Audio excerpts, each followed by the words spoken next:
બોલું છું. તો કોઈ એનું માઇક નહીં આપતો. મારું બંધ કરી દેજો. હેલો હેલો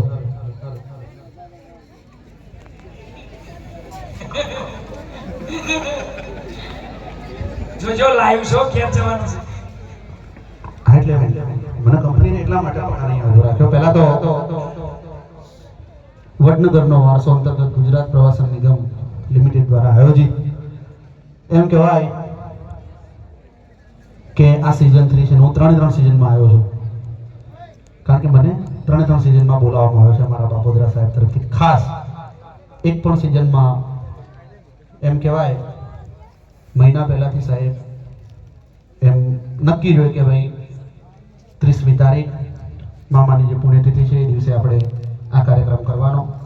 આ વખતે થોડું વરસાદનું વાતાવરણ, નવરાત્રી, દશેરો બધું હતું એટલે આપણે એ તારીખ પર ના કરી શક્યા. ગાવાનું છે પણ થોડું બોલવું પણ છે. આમ જનરલ મને બોલતા એટલું આવડતું નથી, પણ જો મનુભાઈ બોલી શકતા હોય તો હું તો બોલી જ શકું સાહેબ, એવું મને લાગે છે. એટલે હું થોડું બોલી લઉં કે અહીંયા સાહેબ શ્રી અમારા કમલેશભાઈ વૈદ સાહેબ, રૂભાઈ સાહેબ, અમારા ડૉક્ટર સાહેબ, પીઆઈ સાહેબ, બધા જ મહેમાનો, એ બધાને પહેલાં પ્રણામ. કારણ કે મારે મેઇન વાત ઉપર જવું છે. આ એટલું સરસ મજાનો આ કાર્યક્રમ છે, પણ મને લાગે છે ત્યાં સુધી જે આખા ગુજરાતમાં ખબર હોવી જોઈએ કે આ રીતનો એક કાર્યક્રમ થાય છે, એ હજુ નથી, બધા સુધી નથી પહોંચી રહ્યો. એ આવતા વર્ષે મારે પોતે સાહેબ મને 2 મહિના પહેલા કદાચ હું કોઈ કામમાં હોઉં તો બી મને યાદ કરાવજો, આ રેકોર્ડિંગ મને મોકલજો તમે શું બોલ્યા હતા. હું 2 મહિના મહેનત કરીશ. અહીંયા મારે જે બહુ ઓછા ફોર્મ ભરાયા છે આ કાર્યક્રમના, પણ જે મનુભાઈ કીધું કે 10,000, 11,000, 20,000 ફોર્મ ભરાવા જોઈએ, મારું એવું કહેવું છે. અને એ લેવલનો આ કાર્યક્રમ થવો જોઈએ. કારણ કે આ દર વખતે એવું થાય છે કે કાર્યક્રમ પૂરો થાય પછી મને કેટલાય ફોન આવે છે કે આ કાર્યક્રમ હતો ક્યારે, તો એનો જવાબ નથી હોતો. તો એ એવું ના થાય એવું આવતા વર્ષે ચોક્કસથી આપણે કરીએ. બીજું કે બધા જ જે સ્પર્ધકો છે ખરેખર બહુ સરસ સાહેબ, એટલું બધું સુરીલું ગાય છે કે વાત છોડો.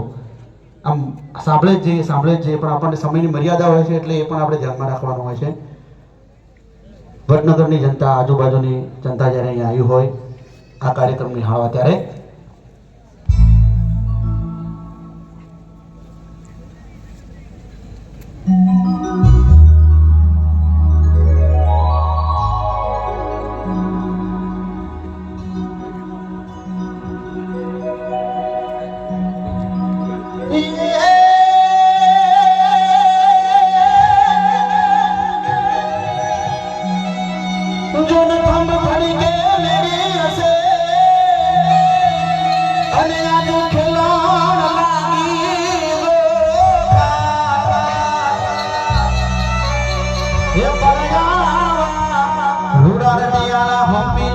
મારા વડનગરમાં એ મોઘા ગેલા મહેમાનો આવ્યા,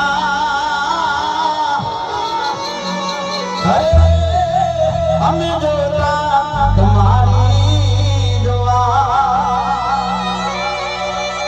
મોઘા ગેલા મહેમાનો આવ્યા હોય, માનવીઓ આવ્યા હોય, આ બધા ચાહકો આવ્યા હોય, ત્યારે કહેવાય. કારણ કે આ પ્રસંગે મારે મામાને પણ યાદ કરવા છે. આ વખતે એ તારીખે નથી થઈ શક્યો પ્રોગ્રામ, પણ આપણે યાદ તો કરવા જ રહ્યા. કારણ કે ઉત્તર ગુજરાતનો નાનામાં નાનો કલાકાર હશે કે મોટો કલાકાર હશે, એમાં તમને ક્યાંક ને ક્યાંક મણિરાજ દેખાશે જ.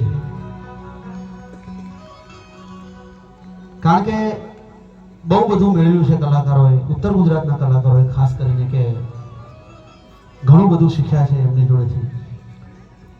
કમલેશભાઈ વૈદ સાહેબ, મારી પહેલી જ કેસેટ એમના સ્ટુડિયો ઉપર બનેલી જ્યારે હું 14 વર્ષનો હતો, એ પણ અહીંયા હાજર છે. અને દર વખતે એમની હાજરીમાં જ્યારે મને આ મોકો મળે છે ત્યારે ખરેખર અંદરથી બહુ આનંદ થાય છે. ત્યારે